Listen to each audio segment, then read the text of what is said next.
नमस्कार, स्वागत है आपका। और फेस्टिव सीजन की शुरुआत हो चुकी है। देश भर में गहनों का बाजार भी सज चुका है। एक से बढ़कर एक डिजाइन्स हैं, ज्वेलरीज हैं, लॉन्चेस हैं। सोने चांदी और हीरे जड़ित गहनों की मांग भी वहां पर बढ़ने लगी है। इस साल क्या ट्रेंड्स हैं, करंट प्राइसेस को लेकर क्या ऑन ग्राउंड फीडबैक है, साथ ही साथ निवेश के लिए यहाँ पर गोल्ड, सिल्वर या डायमंड क्या बेहतर होगा, इस शो में इन सब से उठेगा पर्दा। तो आइए शुरुआत करते हैं ज्वेलरी में निवेश की गोल्डन जर्नी पर। हमारा खास शो ज्वेलरी बाजार होने लगा गुलजार।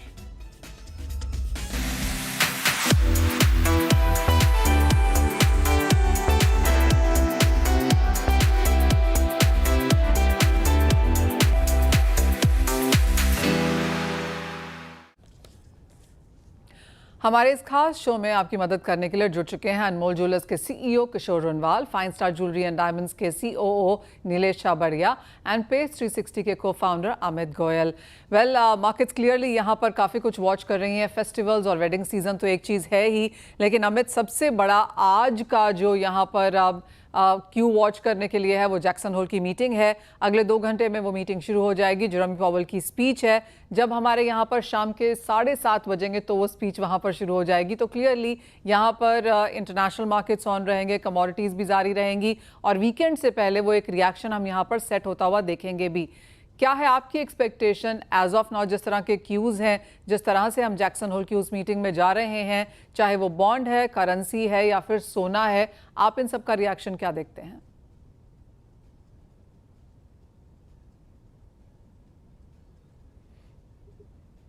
अमित, ये सवाल आपसे है। जी, सॉरी मनीषा। मनीषा देखिए, ये बहुत ही एक सिग्निफिकेंट जैक्सन होल मीटिंग है, क्योंकि बहुत सारी अटकलें लगाई जा रही हैं और ये सिचुएशन काफी कॉम्प्लिकेटेड है because of the Jio politics, tariffs. एक तरफ जो है वो एम्प्लॉयमेंट सिचुएशन थोड़ी जो है वो वीक हो रही है यूएस में, मगर ऑन दी अदर हैंड जो है वो इन्फ्लेशन जो है अभी भी एक रेंज में 2.5% से लेकर 3% के रेंज में इन्फ्लेशन फिक्स्ड है। तो फेड के ऊपर बहुत ज्यादा प्रेशर है इस टाइम। उनके ऊपर बहुत ज्यादा, एक तो पॉलिटिकल प्रेशर भी है, दूसरा उनके ऊपर प्रेशर है कि भाई अनएम्प्लॉयमेंट जो है वो सिचुएशन ज्यादा खराब नहीं होनी चाहिए। But at the same time उनका जो सबसे जो बड़ा मैंडेट जो होता है वो ये होता है कि उनको इन्फ्लेशन को कंट्रोल करना है। तो आई थिंक है बहुत सिग्निफिकेंट जैक्सन होल की मीटिंग, मगर मुझे लगता है कि थोड़ा थोड़ा अब सिचुएशन क्लियर होती जा रही है और वो ये है कि फेड चेयरमैन जो हैं वो कॉशियस रहेंगे। अभी उनकी अगली मीटिंग 17 सितंबर से पहले बहुत सारे डेटा पॉइंट्स हैं, एम्प्लॉयमेंट को लेके, पीएमआईज को लेके, सीपीआई को लेके, पीपीआई को लेके। बहुत कुछ घटनाक्रम जो है घटित होना है अभी और 17 सितंबर के बीच में। तो वो नॉन कमिटल रहेंगे, वो अपने आप को बहुत ज्यादा जो है यहाँ पे कमिट नहीं करना चाहेंगे, जिससे कि उनको बाद में अपना स्टांस बदलना ना पड़े। यहां पर जो देखने वाली जो चीज है जैक्सन होल में वो ये है कि क्या वो थोड़ा सा कंपेयर टू जो फेड के मिनट्स आए हैं और कंपेयर टू जो पिछली फेड की मीटिंग जो है हुई थी और कंपेयर टू जो जो पिछले कुछ दिनों में जो फेड के गवर्नर्स की जो स्टेटमेंट्स आए हैं, उसके मुकाबले क्या वो थोड़ा डविश लीन करते हैं कि नहीं करते हैं। हमारा बेस केस है कि वो हल्का सा जो है वो डविश लीन कर सकते हैं। और हम्म। ऐसा अगर हुआ तो मैं समझता हूं कि बॉन्ड मार्केट तो मोर और लेस जो है वो स्टेबल रह सकती है, मगर हम्म। डॉलर इंडेक्स जो है पिछले कई दिनों से बढ़ रहा है मनीषा। सो आई थिंक हमें वहां पे देखना होगा। और जो गोल्ड सिल्वर हैं वो डॉलर इंडेक्स को भी फॉलो करते हैं और वो यूएस इक्विटीज से भी काफी क्यूज लेते हैं। तो मुझे लगता है कि वहां पे थोड़ा डाउनवर्ड बायस अभी हो सकता है आने वाले कुछ दिनों में, पर्टिकुलरली सिल्वर में। But at the same time कोई बहुत बड़ा यहां से गिरावट आ जाएगी ऐसा नहीं लग रहा है। हम्म। तो मार्केट्स काफ़ी चॉपीनेस के साथ यहाँ पर जा रहे हैं और जैसे हमें बता रहे हैं कि एक नॉन कमिटल जेरोमी पावेल शायद हम यहाँ पर होता हुआ देखेंगे। हमें दूसरी इंपॉर्टेंट चीज़ ऑफ कोर्स यहाँ पर सोने के प्राइसेस को लेकर है। काफ़ी सारे इंटरनेशनल क्यूज़ हैं यहाँ पर। जैक्सन होल सामने खड़ा है। 16-17 सितंबर को यहाँ पर फेड की मीटिंग है, जहाँ पर प्रोबेबिलिटी काफ़ी हाई है कि हम 25 बेसिस पॉइंट का रेट कटाता हुआ देखेंगे।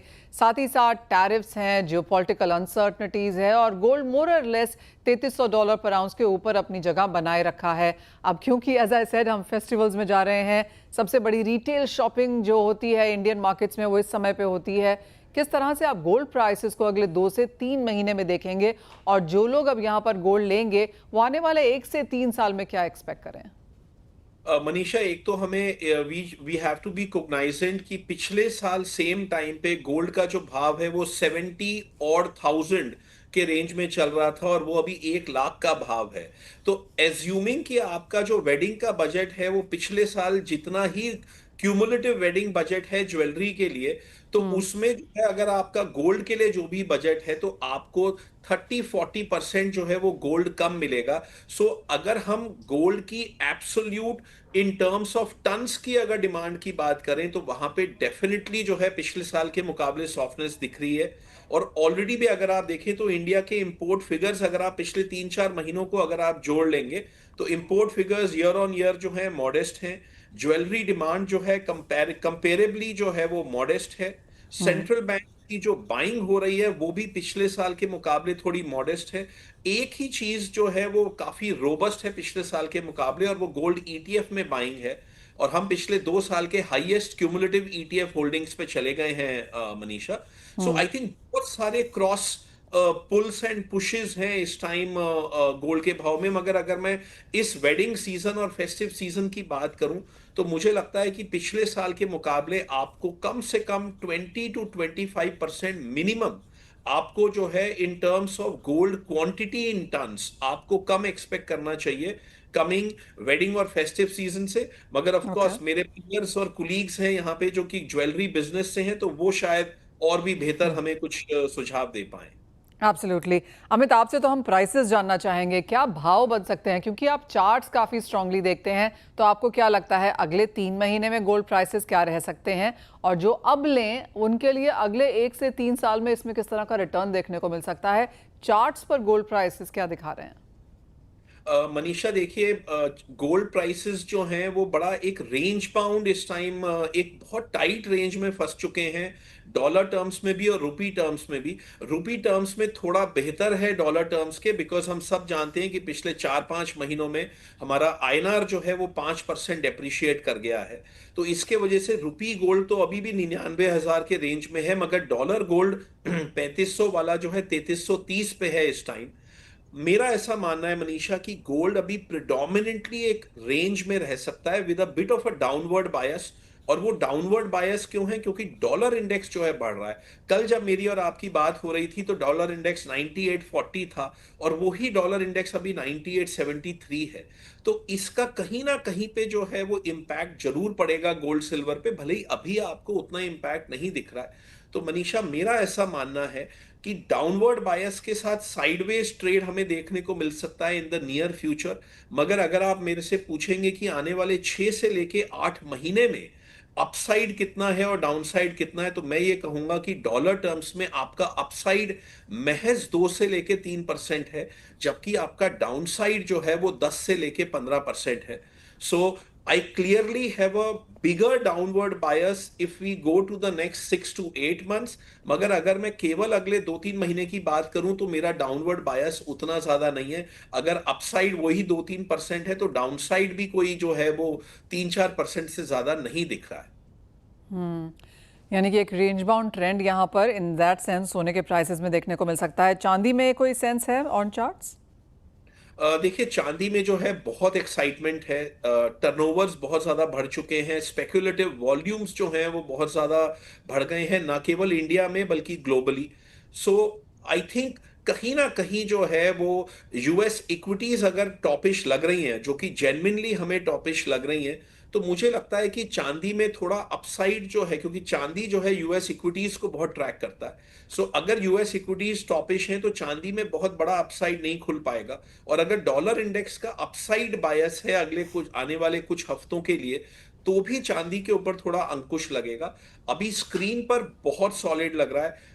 अभी जो है $38 से अनाउंस चल रहा है, और अपने इंडिया में एमसीएक्स में 1,13,500-600 के रेंज में चल रहा है। आई फील स्पेकुलेटिव बाइंग के चलते हुए हो सकता है यहां से और 2-3-4% का अपसाइड आने वाले कुछ दिनों में या हफ्तों में हमें दिख जाए। मगर अगर आप अगेन मेरे से अगले 6 से लेके 8 महीने की अगर आप बात करेंगे तो मेरा एक सब्सटैंशियली हायर डाउनवर्ड बायस है इवन चांदी के लिए। तो अगर आप शॉर्टर टर्म की बात करेंगे तो आई वुड से कि sideways with a bit of a downward bias. But अगर आप लॉन्गर टर्म की बात करेंगे 6-8 महीने की, तो I would say clearly with a bigger downward bias. यानी कि सोने चांदी में नियर टर्म में 2 से 3% की अप एंड डाउन मूवमेंट हो सकती है, लेकिन अगर आप 8 महीने का व्यू लेके चल रहे हैं तो आपको शायद बेहतर बाइंग अपॉर्चुनिटीज यहां पर मिलती हुई नजर आएंगी। अमित, बहुत शुक्रिया साथ जुड़ने के लिए। और सोने चांदी ऑन चार्ट्स कैसे नजर आते हैं और जैक्सन होल से क्या एक्सपेक्टेशन है आज, उसके बारे में भी बात करने के लिए स्वागत है आपका। और बात अब यहाँ पर चांदी की कर लेते हैं, क्योंकि यहाँ पर प्राइसेस में काफ़ी वॉलेटिलिटी है और ऑफ कोर्स इस साल के अंत तक प्राइसेस कहाँ रह सकते हैं, इसको लेकर काफ़ी सारी अटकलें भी हैं। किशोर जी, क्योंकि प्राइसेस सबसे ऊपर है एज ऑफ नाउ, आपकी क्या सेंस है? क्योंकि हमने ऑलमोस्ट 39 बनता हुआ देखा और उसके बाद अब 37 के आसपास के लेवल्स। काफ़ी कुछ है अंतर्राष्ट्रीय बाजारों में जिससे प्राइसेस यहाँ पर क्यूज लेंगे, लेकिन आपको क्या लगता है सबसे पहले तो प्राइसेस क्या रह सकते हैं अगले 6-8 महीने में, और अगर इतना बड़ा व्यू है तो 2-3 साल में? नमस्ते मनीषा जी। ये अभी जो आपने देखा है कि नेक्स्ट लास्ट 2 दिन में डॉलर 38 को टच करके जंप बैक टू $37, जहां पे 3,000 की मंदी आई, and within hours it pull back to $38। अभी चांदी फिजिकल मार्केट में 1,17,300 के आसपास चल रहा है। तो 1,13,500 से वापस जंप बैक करना with in a short term एक साइन है कि चांदी कहीं भी डाउनफॉल तो नहीं दिख रही है मुझे। ये आते हुए फेस्टिवल सीजन्स में अगर देखा जाए तो अगर लास्ट ईयर का मेटल फोकस का हम लोग अगर डेटा ले तो in the month of May 102 tons का इंपोर्ट 2024 में हुआ था, और इस साल 2025 मई में 544 turns of silver is import हुआ है। तो मे बी 431% का इंपोर्ट हुआ था in the month of May. जून में भी अगर देखा जाए तो 109 टन का हुआ था लास्ट ईयर, और इस साल 350 tons. So round about 220% increment. And if you see in the month of July 2024 में 103 टन्स का इंपोर्ट्स का डेटा आया था, और इस साल is somewhere near 380 tons, which is nearly somewhere near 280%. Coming seasons is the biggest imports India does. Maybe August, September, October, November, December. Last year भी compare करें, हाईएस्ट इंपोर्ट्स इन 5 महीनों में हुआ था। और इस अभी फेस्टिवल सीजन होने के कारण आगे अपने Navratri, Diwali which are the biggest seasons in India, तो यहाँ पे तो चांदी सोना बड़े तादाद में बिकता है।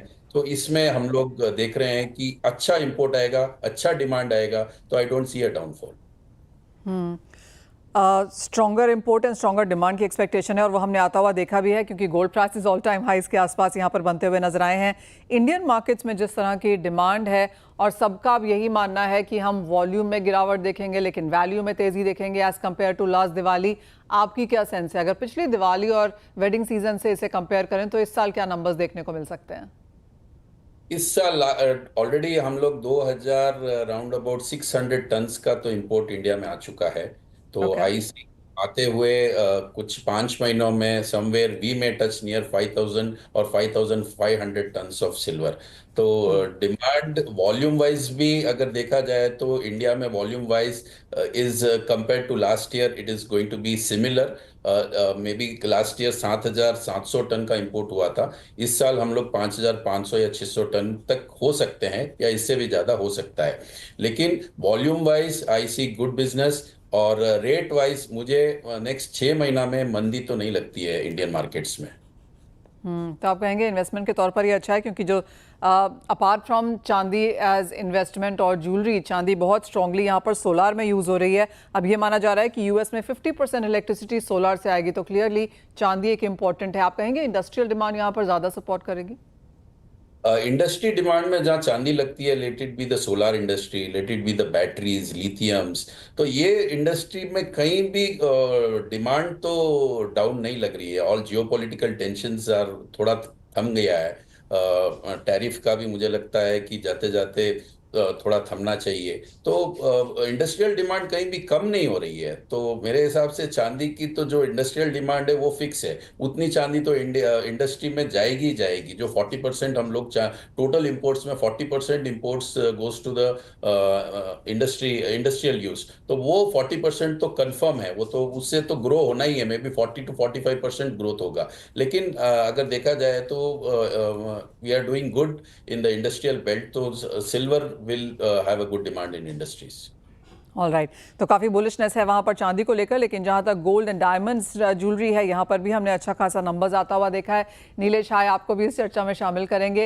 As of now, because wedding season start होने वाला है, फेस्टिवल सीजन ऑलरेडी स्टार्ट हो चुका है और गणपति के बाद माना जाता है कि डिमांड अच्छी खासी निकलती है। आपने एज ऑफ नाउ अभी तक यहाँ पर किस तरह का बाजार देखा है? Well, first of all, thank you, Manisha, for having me. Manisha, the thing is that अपने जिस तरह से in the last IIGS show जो हुआ है, एक B2B शो होता है for the local market, और जिस तरह से वहाँ पर गोल्ड की कंजम्पशन हुई है, जिस तरह से सिल्वर की कंजम्पशन हुई है, और गोल्ड ज्वेलरी और गोल्ड डायमंड स्टडेड ज्वेलरी जो ऑर्डर्स आए हैं इस फिनोमिनल। ऑर्डर्स इतने हैं कि काफी अच्छे सीजन का एक डिमांड हर एक रिटेलर एक्सपेक्ट कर रहा है, and that is the reason why there has been more demand for whether is, आप बोलो सिल्वर ज्वेलरी बोलो, आप गोल्ड ज्वेलरी बोल रहे हो, आप डायमंड स्टडेड ज्वेलरी बोलो। ऑर्डर्स उस शो में बहुत अच्छा हुआ है as compare to the last year. तो अब last every year on year compare करोगे तो from a consumption point of view अच्छा खासा है। तो रिटेलर्स आर एक्सपेक्टिंग कि भाई अच्छा खासा सेल होगा अभी सीजन टाइम में, and that's what we even see in this local domestic question. The only thing which has got affected unfortunately is the जो टैरिफ अपने जो टैरिफ लगे हैं उस वजह से अपने जो एक्सपोर्ट बिजनेस है, that is what is been unfortunately affected, because the retailer जो यूएस में बैठा है वो जानता ही नहीं है कि मैं कितना ऑर्डर दे सकूं, क्योंकि आज 25% अगर कोई चार्ज कर रहा है और उसके बाद अगर सेकेंडरी टैरिफ आते हैं जो 50% पे आता है, वो दोनों कंबाइन करके 50% कोई बिजनेस में है ही नहीं। तो वो चीज के लिए अब यूएस का consumption is a question till it gets sorted with geopolitics. वो जियोपॉलिटिकल जो भी सिनारियो है वो किस तरह से सॉर्ट होता है, किस तरह के अमाउंट्स आते हैं, that will be a problem. But if you ask me domestically, domestic consumption और orders have been pretty strong, और वो आगे भी बढ़ते हुए मुझे अच्छा ही दिख रहा है, अमाउंट कोई कम नहीं दिख रहा। ओके नीलेश, मैं आपसे दोनों ही चीज़ें आपने यहाँ पर बात करी है, पर मैं पहले डोमेस्टिक देख लेती हूँ। Gold jewellery, lower caratages, light weights, diamonds, क्या चीज़ बेटर होता हुआ देख रहे हैं आप? अब इस वक्त डायमंड्स में यही है कि डायमंड के obviously prices have reduced from the last few years, तो it is become more lucrative for people to buy diamond studded jewellery. और उसको पैरेलाइज करने के लिए आदमी ने एक ऑर्डर्स 14 KT और 10 KT में चल रहे हैं, और वो डिमांड की वजह से आपका 14 KT और 10 KT में ज्वेलरी के ऑर्डर ज्यादा आए हैं, डायमंड के भाव भी कम है। सो उस वजह से आपका domestic consumption of diamond and diamond studded jewellery has been decent enough, और अच्छा खासा कंजम्पशन दिख रहा है, और हमको जिस तरह से मूवमेंट दिख रही है it's much better than last year. Oh, that's good to know. Tariffs की आपने एक बात करी, और जी हाँ, as of now where we stand 25% का टैरिफ लग चुका है, और ऐसा मुश्किल लगता है कि हम वेडनेसडे जो कि 27 अगस्त है, जब से हम 50% टैरिफ पे काम कर रहे होंगे, वो एज ऑफ नाउ कोई मूवमेंट वहाँ पर होगी ऐसा फिलहाल नहीं लगता। तो एक बार तो इंडिया को वो हिट आएगा। एक्सपोर्ट के नंबर्स फेस्टिवल्स के लिए या हॉलीडेज के हिसाब से, क्रिसमस का जो सीजन है, आप कहेंगे इंडिया के लिए वो थोड़ा सा यहाँ पर खराब जाएगा इन सेंस ऑफ एक्सपोर्ट्स? देखो सर, पहले तो अंडरस्टैंड कि यूएस का कंजम्पशन का टैरिफ का जो 50% हो, या वो सेकेंडरी टैरिफ हटके कल 25% हो, वट एवर तो सिचुएशन लैंड्स अप बिकमिंग, जो भी बन जाता है, जो फाइनली जो भी टैरिफ एक जियोपॉलिटिकली डिसाइड होता है, उससे ये होगा कि US end of the day tariff भरता कौन है? टैरिफ आदमी देता है एंड कंज्यूमर। अगर end consumer is going to be ready to pay 50%, जो मुझे रियलिस्टिकली लग रहा नहीं है, तो जो ज्वेलर है उसके पास स्टॉक जब तक वो डिसाइड करे कि वो 25% देने के लिए तैयार है और स्टॉक अपना बढ़ाना चाहता है, तो दैट्स अ क्वेश्चन कि वो होगा। अब आप मेरे को बोलोगे कि टैरिफ से इंटरनेशनल सेल अफेक्ट हो रहा है, यस एब्सोल्युटली। आज कहीं ना कहीं ऑर्डर्स कहीं ना कहीं हॉल्ट पे आ गए हैं। कोई ना कोई बोल रहे रुक जाओ, हम लोग को सोल्यूशन आने दो, तो मैं डिसीजन लूं कि आगे कितना मैं आपको ऑर्डर दे सकूं। तो ये सब चीजें अभी एक डिबैकल हो गया है, एक तरह का असमंजस पैदा हो गया है कि क्या करना क्या है from an export point of view. तो इस वक्त कोई डिसीजन कोई ले नहीं रहा लेना है। मुश्किल है, आई गेट इट। पर नीलेश, एक मेरा फाइनल सवाल है कि क्या डोमेस्टिक सेल्स इतनी अच्छी रहेंगी कि हम इंटरनेशनल को एक बार थोड़ा सा लेट गो कर सकें इस सीजन के लिए, या फिर आपको लगता है ये एब्सोल्यूट नुकसान है?